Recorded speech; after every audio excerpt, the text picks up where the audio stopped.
अस्सलाम वालेकुम क्लास। आज हम आगे का टॉपिक स्टार्ट करने लगे हैं। कल हमने कंपोनेंट ऑफ टाइम सीरीज़ पढ़े थे और उसके बाद हम लोगों ने मॉडल्स पढ़े थे जो कि मल्टीप्लिकेटिव और एडिटिव मॉडल्स होते हैं। ठीक, आज अब हम देखेंगे कि इसमें कोडिंग टाइम वेरिएबल की कैसे होती है।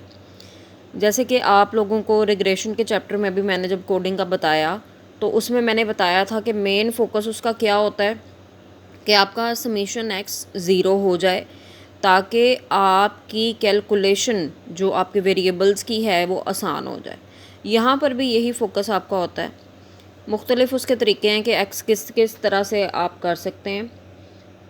एक्स अगर आपके पास ऑड नंबर ऑफ़ पीरियड्स हैं, ईयर हैं आपके पास, या मंथ्स हैं, या वीक्स हैं, या डेज़ हैं, जिसके भी अकॉर्डिंग आपका डाटा है, अगर वो ऑड में है तो आपके पास फार्मूला होगा T minus T dash divided by H. H आपका इंटरवल होगा, टी आपका स्टार्टिंग ईयर होगा और टी डैश आपका लास्ट ईयर होगा, यानी जहाँ से जहाँ तक आपको दिया गया होगा। इसी तरह अगर इवन नंबर्स हैं और आपके पास 1 ईयर का या 1 यूनिट का आपके पास पीरियड दिया गया है तो उस सूरत हाल में आपके पास फार्मूला होगा starting year minus lowest year यानी highest year divided by age. Age आपका वही टाइम इंटरवल है कि कितने साल दिए हुए हैं, टी आपका स्टार्टिंग ईयर है और टी डैश आपका सबसे आखिर वाला साल है।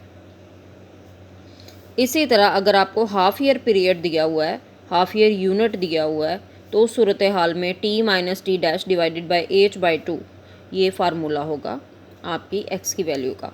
मेन फोकस उसका यही होता है कि आपकी एक्स की वैल्यूज़ जो हैं वो ज़ीरो हो जाएं। ठीक है, आपकी जैसे आपने वहाँ पर रिग्रेशन में भी पढ़ा था कि आपके जितनी भी ऑड सम्स हैं वो सारे ज़ीरो हो जाते थे। यहाँ पर भी समीशन एक्स, x3, x5 ये सारे जो हैं वो ज़ीरो हो जाएंगे। कोडिंग इस तरह करनी है। अब नीचे उसने एग्जांपल देके बताया हुआ है कि 1980 से 85 तक का अगर आपको डाटा दिया है तो आप देखिए 1980, 81, 82, 83, 84 और 85 6 ईयर्स बन जाते हैं।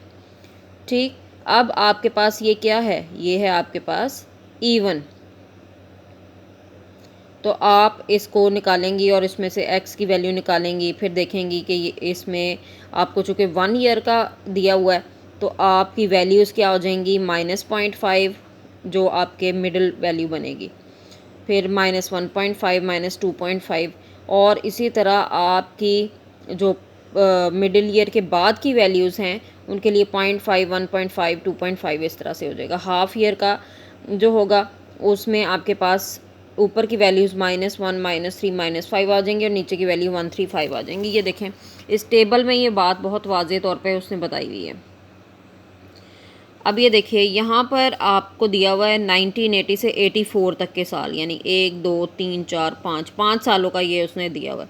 अब इसकी कोडिंग दो तरह से आप कर सकते हैं। एक तो स्टार्टिंग ईयर पे आप ओरिजिन सेट कर दें और वैल्यूज़ 0 1 2 3 4 इस तरह सेट कर दें, या दूसरा तरीका इसका ये होता है कि वेरी मिडल ईयर जो होता है दरमियान का साल उसको आप ओरिजिन सेट करेंगी, ऊपर की वैल्यूज़ को आप -1 -2 दे देंगी और नीचे 1 2 3 4 इस तरह करके चलता चला जाएगा।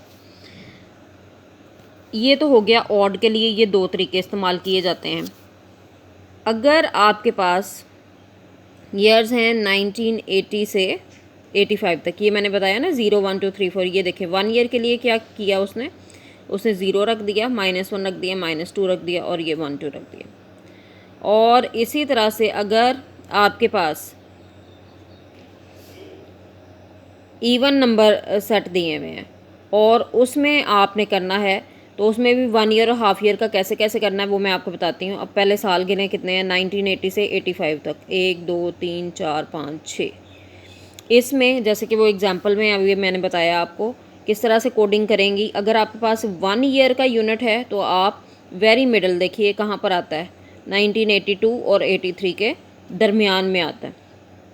चूँकि ये फिजिकल ईयर लिए जाते हैं ना तो ये 30 जून पे ख़त्म होते हैं और 1 जुलाई से स्टार्ट होते हैं, तो ये मिडल पे आ जाते हैं। अब इधर क्या है, अब इधर आपके पास 0.5 -0.5 आप लेंगी, जैसे कि आपने पीछे थ्योरी में भी पढ़ा 1 ईयर यूनिट के लिए, फिर -1.5 लेंगी, 2.5 लेंगी और नीचे 0.5, 1.5 और 2.5 लेंगी। जब आपको हाफ़ ईयर उसने मेंशन किया होगा ये चीज़ 1 ईयर है कि हाफ़ ईयर है, आपने लेना ओरिजिन, उस सूरत हाल में आप मिडल वैल्यू में -1, -3, 5, 135 इस तरह से लेंगे, ठीक है।